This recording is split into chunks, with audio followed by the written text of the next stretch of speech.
just accidentally caught a ride on a Main Street vehicle. I didn't even mean to be standing next to the station there. Oh, yeah, you're fine. I got lucky. What's up, everybody? Rudy here. And today, I just accidentally was standing in front of the Main Street vehicle station here at the beginning of Main Street. So I'm going to start this video. We will be doing incredible speeds of nearly 3 to 5 miles per hour. Woo. Don't worry, not all the rides will be fast. Over on the right on the sidewalk, we have a straw hatters performing.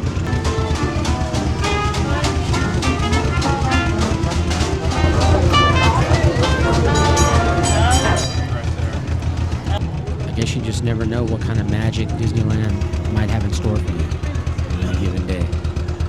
Look at this family, they get to ride with Cruella all by themselves. And that whole interaction coming into the park today got me thinking, I want to set the big attractions aside today, the challenges, all that other fun stuff, to talk about some of the coolest little hidden areas of the park, the hidden little details, the gems that really make this place special for me personally. So I'm going to show you three of my favorite spots. Let's have some fun. So I'm sure anyone watching this is familiar with Pirates of the Caribbean and the adjoining New Orleans Square that was built and opened in 1966.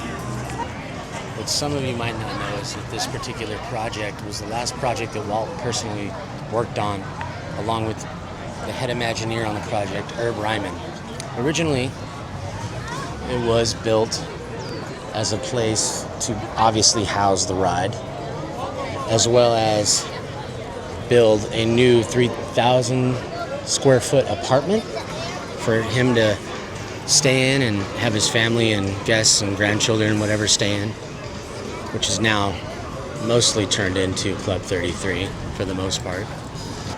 While all that is very true and factual, there's also another reason why Walt wanted to build this area and why he specifically chose Ryman. And that's because he believed, there's a movie term for it, I forgot what it's called, but basically it's a place to let the story breathe, a quiet place that you can get away from the action. And that's what I'm going to show you right now. So just behind these gates right here in New Orleans Square, and oh no, the door just closed. And behind this door, which is now the entrance to Club 33, there's a little special place called the Court of Angels. And although no longer accessible, it's one of those reminders to me of sometimes some of the best places in the park are where nothing's happening. Having said that, I did get in there once since it's been Club 33. I'm going to try and find the picture and show you guys right here.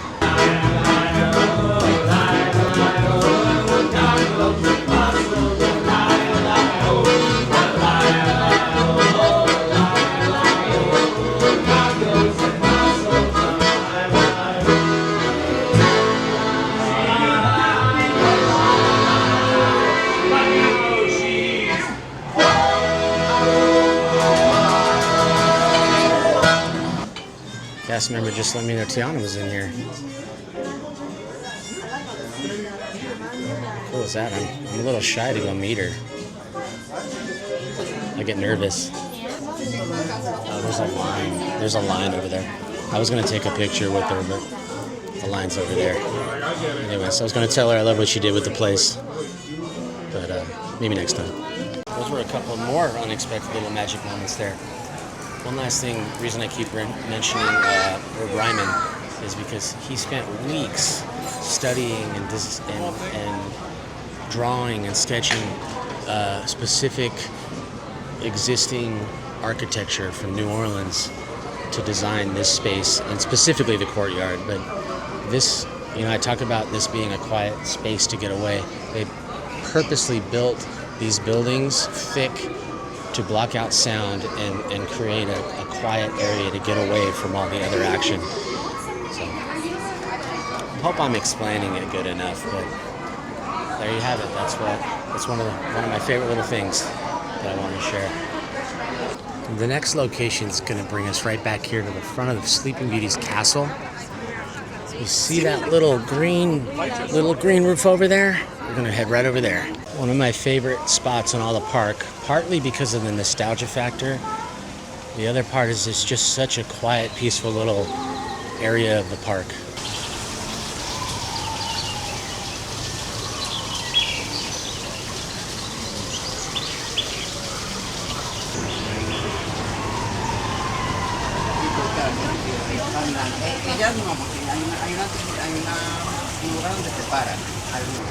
And as you can see right now, the park is crowded and there's nobody over here. It's a nice peaceful little area. So other than those cool little facts, there is another fact about this that just goes to show the brilliance of Disney Imagineering. You know, and this opened in, I believe, 1961. Don't quote me on that exactly. It might have been 66, whatever. Point is, they got these statues from Italy, and you might not be able to tell because of the Disney magic that was created here, but all the statues by mistake came in all the same, well, the dwarfs and Snow White came in all the same size. Now obviously Snow White's taller, so in order to fix that problem, because they wanted these in the park immediately, they created this whole scene here with the rock work and the waterfall, the Snow White on top, to make it appear that she's taller than she is. It's called forced perspective. Pretty cool stuff. Now the other thing is, I'm going to try and get audio of it, but the wishing well here, I believe back in like once again, don't quote me on the dates, back in like 1983 or so, they had the original singer and voice actress that did Snow White come in and sing the little tune that you hear come echoing out of the well.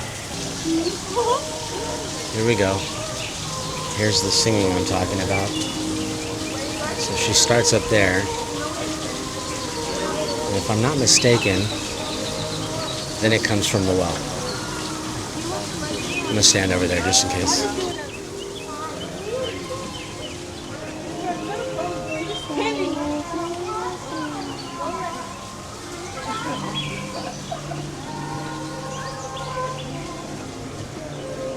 Yeah, it's definitely coming from the well too.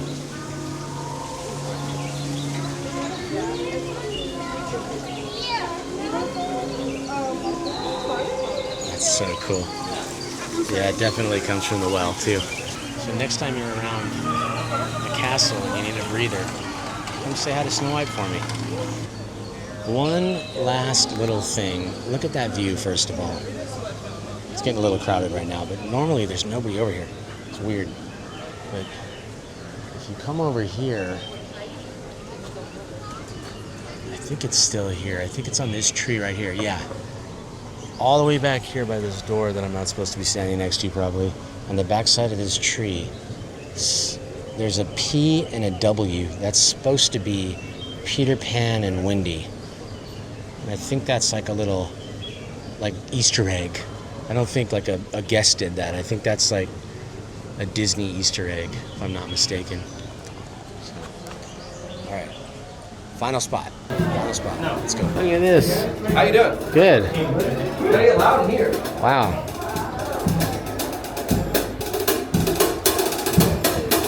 All right. Look at that.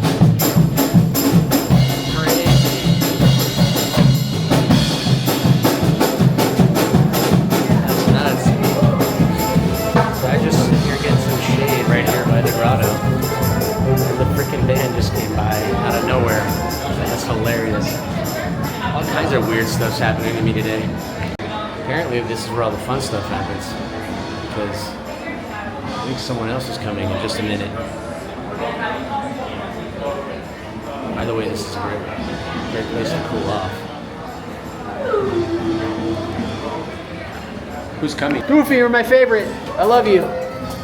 You're cool too. I miss Mickey and Minnie though. as I make my way back down Main Street, you know, we could talk about some of the cool stuff that probably most of you know about, like the windows with tributes to past Imagineers and influential people from the company, or possibly the casting agency sign over here next to this building, among other things. But today I want to show you another one of my favorite little hideaway spots, a little hidden detail that maybe some of you might not know. Today what I want to show you is, if you're coming up Main Street, you pass Starbucks and you take a right down this alley. There's this quiet little area here. There's some lockers back there. Right now they got these pretty little flowers, some places to sit. But if you just take a breath and you listen for a second, what makes it cool is it gives you an idea of what they were going for when they created, you know, Disneyland and Main Street. Because if you listen closely, ooh, there's Bob Gurr's window up there as well. Famous head engineer on the Matterhorn and the monorail. He designed the monorail vehicles. But what I'm trying to show you is, if you listen here, see if I can't get it, but this is a dentist's office, as you can see on the door, and up in that window they'll play sounds of a dentist basically pulling a guy's tooth out. I'm going to try and catch it on mic when it plays again. I thought there was a choir over here too. Maybe this window? Maybe not. Oh. And then this is a locksmith, where you're supposed to hear keys grinding, but right now it seems like this whole place is making me sound like a liar. But watch, I'm gonna show you right now. Oh yeah, there you go. There's the window. It says piano lessons, so you're supposed to be hearing piano playing coming out of that window sometimes. I guess it goes on and off. I thought it was constant, but apparently not. Here we go. The drill is ready, Doctor. Natural gas, please. Now watch closely as we go around the cavity.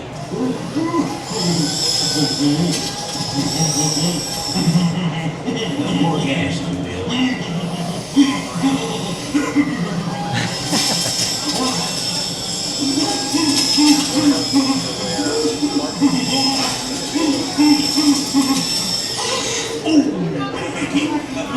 Bit number 7, please. Bit number 7.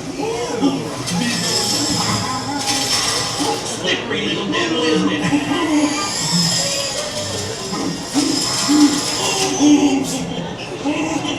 You're up there with 3 nostrils. There. Voila, as they say, all done. Thank you for volunteering, Dr. Malaire. Dr. Malaire. There you go. So that was the dentist. I guess you have to stick around and see if the other ones play. I didn't hear any of the other ones yet. That was the only one I heard right there. But if you stick around long enough, I think they all play. But it's kind of a fun little spot, right? All right, everybody. I hope you enjoyed watching that as much as I enjoyed filming it. If you did like the video, please let me know. Give me a like, comment. Let me know you're out there. Otherwise, I appreciate you watching, and I hope to see you in another video.